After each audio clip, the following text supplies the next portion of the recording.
All right, let's jump right in. We're about to take a really close look at just a single day in the life of creator Nicholas Alexander Benson. The date is September 12th, 2025, and this is where we get to see how his dreams, his art, and his everyday life all crash into each other. So Nicholas's day starts way, way before sunrise, and definitely not with an alarm clock. This little journal entry logged at 4:30 in the morning tells us everything. He kicks things off by consciously diving into a dream world, and he actually uses that weird state of sleep paralysis as a doorway to get full control.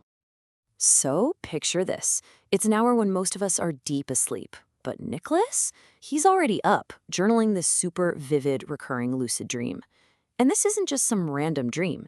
It's a whole ongoing story, a saga that's been building for months. The main topic of this dream is this incredible concept he calls the storyverse. So what is it? Just imagine a multiverse where every single story idea you could ever think of exists as its own little cosmic bubble universe. And in the stream, that's what a huge debate is all about. And you've got to meet his recurring dream team. First up is Leon, who's a ghostly flying saucer. Then you've got Johnson, an orange humanoid goldfish rocking a blue astronaut suit. And finally, there's Second Brain, which is literally a floating brain made of this reality-bending energy called lucid light. Yeah, a pretty wild crew, right? So this debate about the storyverse takes a very sharp turn when a couple of stowaways pop up.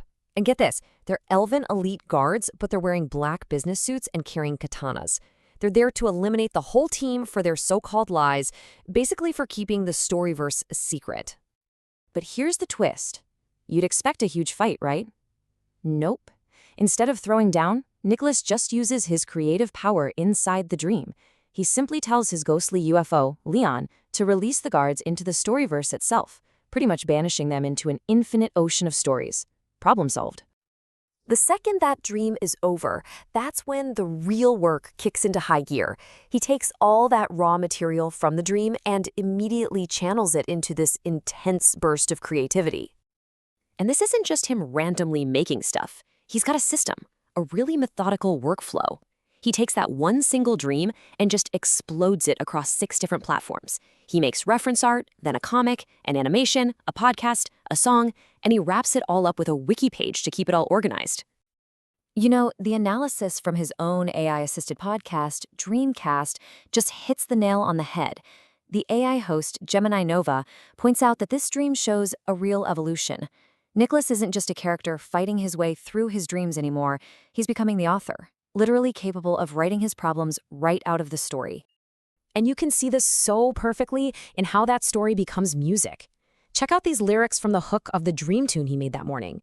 The entire story is right there. The stowaways, the tension, and that creative solution all captured in a song. But all this creative work he's doing during the day, it's not just for him.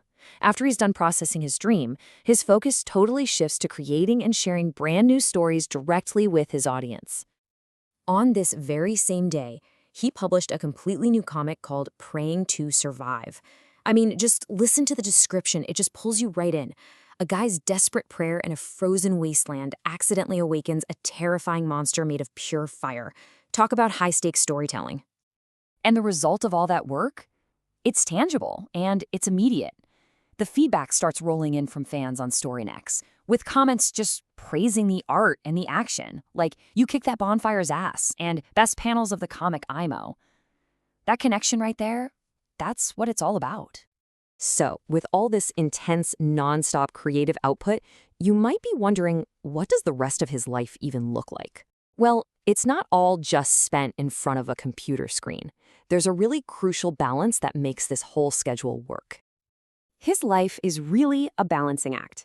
On one side, you have the constant creation, the art, the music, the writing. But on the other side, there's this deep commitment to his personal well-being.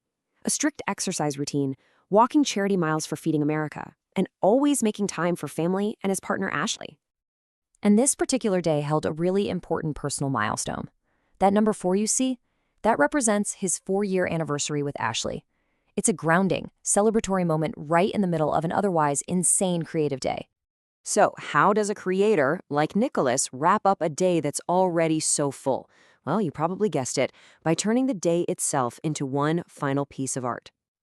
Every single evening, he makes what he calls a highlight comic. And from this jam-packed day, he decided to immortalize these key moments: the victory in his lucid dream, the charity walk, his anniversary celebration, going to a movie with family, and of course, publishing his new comic.